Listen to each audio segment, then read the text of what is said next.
మీరు ప్లాస్టిక్ బాటిల్లో వాటర్ తాగుతున్నారా? తస్మత్ జాగ్రత్త. సో బాటిల్ వాటర్ సేఫ్ కాదు, మీరు ఖచ్చితంగా కాదు. ఈ వాటర్ బాటిల్ అనేది 5 ఇంగ్రీడియంట్స్తో కూడుకున్నది, చాలా ఇబ్బందికరమైనది మన ఆరోగ్యానికి. ఇలా నేను 5 స్టెప్ చెప్తాను. ఇందులో కెమికల్ కంటామినెంట్స్ ఉంటాయి. ఇలా కంప్లీట్గా వాటర్ బాటిల్లోకి వాటర్ నింపిన తర్వాత అందులో కెమికల్ రియాక్షన్ జరిగేసేసి అలా మైక్రో కెమికల్గా మారిపోతాయి. ఇక్కడ ఇంకోటి వచ్చి మైక్రో ప్లాస్టిక్ కంటైనర్, రెండోది వచ్చేసి ఇక్కడ మనం తాగుతున్నప్పుడు అందులో అది ఉన్నాయి కదా, అవన్నీ కూడా మనం మైండ్లోకి డైజెషన్ ఎఫెక్ట్ చేస్తున్నాయి బాగా. మూడోది వచ్చేసి బ్యాక్టీరియల్ కంటామినేషన్.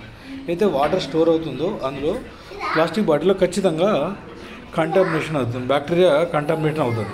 ఈ బ్యాక్టీరియా ఎప్పుడైతే కంటామినేట్ అవుతుందో మన ఎఫెక్ట్ అవుతుంది బాడీకి కూడా. నాలుగోది వచ్చేసి డెప్త్ ఎసెన్షియల్ మినరల్స్. ఇలా మినరల్స్ లాక్ అయిపోవడం వల్ల చాలా ఇబ్బందులు మనము ఎదుర్కోవాల్సి వస్తుంది. మామూలు వాటర్ తాగినప్పుడు ఉన్న ఎనర్జీ మినరల్ వాటర్ తాగినట్టు ఉండదు, కాబట్టి చాలా జాగ్రత్తగా ఉండాలి. ఇంకా డిస్టర్బెన్స్, ఎండోక్రైన్ సిస్టమ్, ఏదైతే మనకు వచ్చే హార్మోన్ ఇన్బ్యాలెన్స్ ఉన్నాయో అవన్నీ కూడా మనం ఎక్కువ యూజ్ చేసే ప్లాస్టిక్ వల్లనే వస్తుంది. ప్లాస్టిక్ వాటర్ తీసుకోవడం వల్ల పీసీఓడిస్ కానీ, హార్ట్ ప్రాబ్లమ్స్ కానీ, లివర్ ప్రాబ్లమ్ కానీ, షుగర్ లాంటివి కానీ మన బాడీకి ఎఫెక్ట్ అవుతుంది. అటువంటి రాకుండా ఉండాలంటే హెల్దీ లెవెన్ కమ్యూనిటీ వాళ్ళు ప్రోగ్రామ్ డిజైన్ చేశారు. దాంతోపాటుగా healthy eleven community plastic and కెమికల్ను రెడ్యూస్ చేస్తుంది.